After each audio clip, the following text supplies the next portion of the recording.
یہ بات آپ کو میں بتا دوں، ہو سکتا ہے زندگی وفا کرے یا نہ کرے، لیکن یہ میں آپ کو بتا کر کے جا رہا ہوں کہ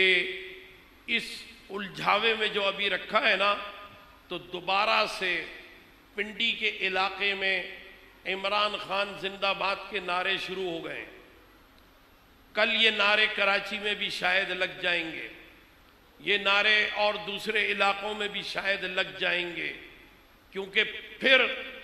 برطانیہ کا، امریکہ کا اور اسرائیل کا دباؤ ہے کہ عمران خان کو پھر لایا جائے تاکہ قائدیانی آرڈیننس اور 295C ناموس رسالت کا جو قانون ہے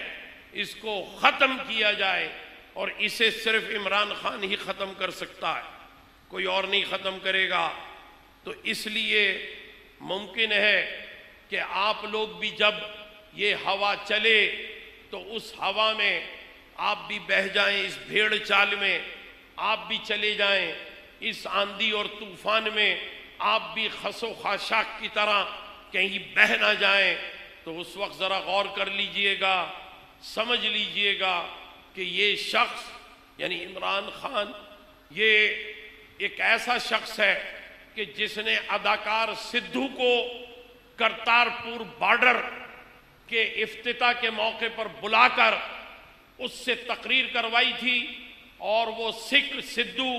جو ایک انڈیا سے آنے والا شو جو دبئی سے چلتا ہے، کپل کا شو، اس کپل شرما کے شو میں یہ سدھو بیٹھا ہوتا ہے، خبیث بڑے قہقہے لگاتا ہے۔ تو یہ سدھو کرکٹر، اس نے وہاں کہا تھا کہ محمد صاحب بھی رسول تھے، مگر ان کی تعلیمات سے اچھی تعلیمات یہ مرزا غلام احمد قائدینی والے رسول کی ہے۔ یہ سدھو نے بولا تھا،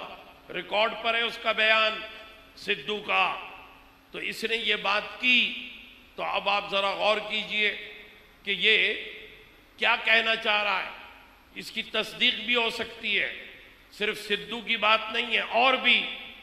آپ زیادہ دور نہیں، یہ قریب میں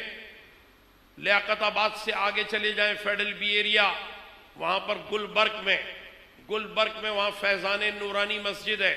فیضان نورانی مسجد کے قریب ہی جاوید میاں داد کرکٹر کی ماں رہتی ہے،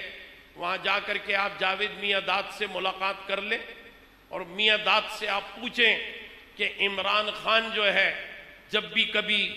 کرکٹ کے حوالے سے کوئی بھی جیت ہوتی تھی تو یہ اس وقت کیا کہا کرتا تھا۔ یہ نماز نہیں پڑھتا تھا، یہ سجدہ شکر نہیں بجا لاتا تھا، اگر جیت جائیں تو بس یہ کہتا تھا کہ بھئی مجھے تو اپنے نانا کی بات یاد ہے کہ جب بھی کامیابی ملے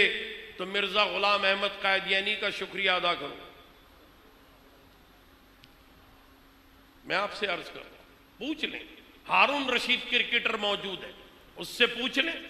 حنیف محمد سے پوچھ لیں، مشتاق محمد سے پوچھ لیں، صادق محمد سے پوچھ لیں، مدثر نظر سے پوچھ لیں، یہ سارے کرکٹر ہیں۔ تسلیم عارف کو تو اس نے پیشکش کی تھی کہ دیکھ تو بڑا غریب آدمی ہے، میں تجھے قائدیانی بنا دیتا ہوں، تیرا گھر جو ہے وہ نازم آباد میں گجر نالے پر ہے نا، منصور اختر اور تسلیم عارف وہاں کے رہنے والے تھے، تو وہ نالے پہ تیرا جھوپڑا بنا ہے، وہاں سے تجھے ڈیفینس میں لے آؤں گا، ڈیفینس کا بنگلہ دے دوں گا تجھے۔ تسلیم عارف سے پوچھئے، منصور اختر سے پوچھئے، قاسم عمر سے پوچھئے کہ قاسم عمر کو اس نے کہا تھا تجھے لیاری سے نکال کے ڈیفینس کے بنگلے میں بٹھا دوں گا، بس قائدیانی ہو جا۔ تو یہ کرکٹر ہونے کے ناطے اور پاکستانی ٹیم کا کپتان ہونے کے ناطے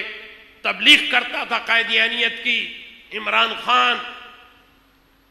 ایک ایک لفظ اس کے اندر اپنی جگہ اٹل حقیقت کے ساتھ موجود ہے۔ تو یہ ایسا شخص ہے، تو ایسے شخص کو آپ جب الیکشن میں آئے تو اس وقت سوائے اس کے کہ اس پر سنگ باری کی جائے، اس کو سنگسار کر دیا جائے، کیونکہ زانی تو ہے یہ، سیتا وائٹ اس کی گرل فرینڈ رہی ہے، اس نے ایک بیٹی وہاں برطانیہ میں چھوڑی ہے، سڈنی میں ایک بیٹا چھوڑا ہے، آئرلینڈ میں ڈبلن کے اندر اس کی 2 بیٹیاں پل رہی ہیں الگ. یہ سب زنا کی پیداوار ہے. جہاں جہاں اس نے منہ کالا کیا ہے عمران خان نے، وہاں کی بات بتا رہا ہوں آپ کو. تو آپ اس بات کو سمجھیں کہ یہ قائدیانیت بہت بڑا فتنہ